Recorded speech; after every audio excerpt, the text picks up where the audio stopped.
It's a great day for keto. My name is Liftar, and I'm bringing you today's keto tip. Welcome. Today's keto bite: keto women and special problems. Did you know that keto works slightly differently for women than it does for men? It's true. If you think about it, many things in life do. Women face different challenges and problems when doing keto because of the different body types and hormonal differences.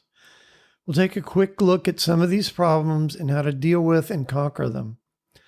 The first challenge: keto stalls or weight loss stalls. Women have more problems with stalling in their weight loss while doing keto.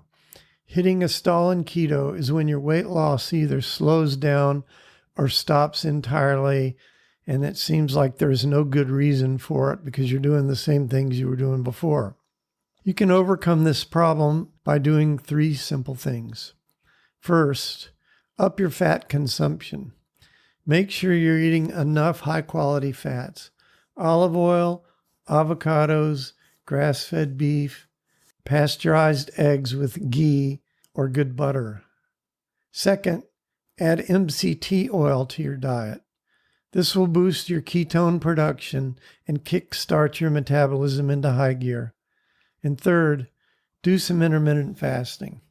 This is another proven way to deepen the ketosis and speed up your metabolism. We talk about intermittent fasting quite a bit in our other podcasts. Challenge number 2, hormone imbalances. Keto is an endocrine-based diet. This means it relies on hormones to make it work. The endocrine system is your hormonal system. If there's a hormonal imbalance in your body, keto will probably make it more noticeable. And there's a couple of things you can do about this. First, aim for a happy body weight. Understand there's a happy body weight, and that's different from your ideal weight.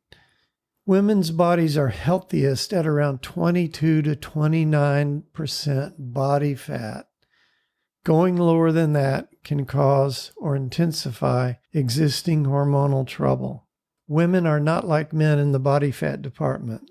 Women can't get down to 2 or 3, 5% body fat. The second thing you can do is sync up your eating with your cycles.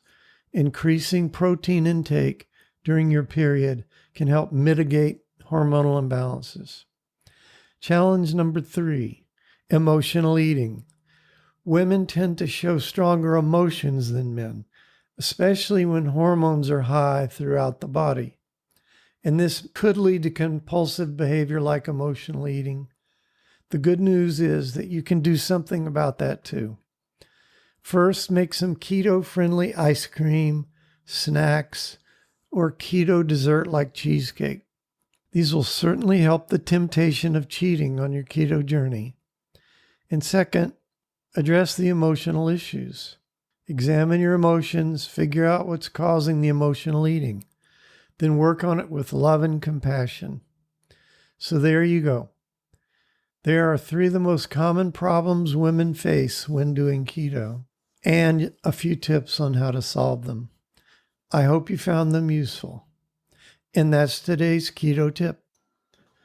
If you enjoy these bite-sized tips, then come on over to rockthatketo.com and sign up for fabulous recipes, how-to tips, and inspirational stories of people who have lost weight or gotten healthy for the first time in their life. If you're ready to dive in and start losing serious weight, we have a foolproof 30-day plan all laid out for you. You can start losing weight today. Come on and check us out at rockthatketo.com, and we'll see you next time.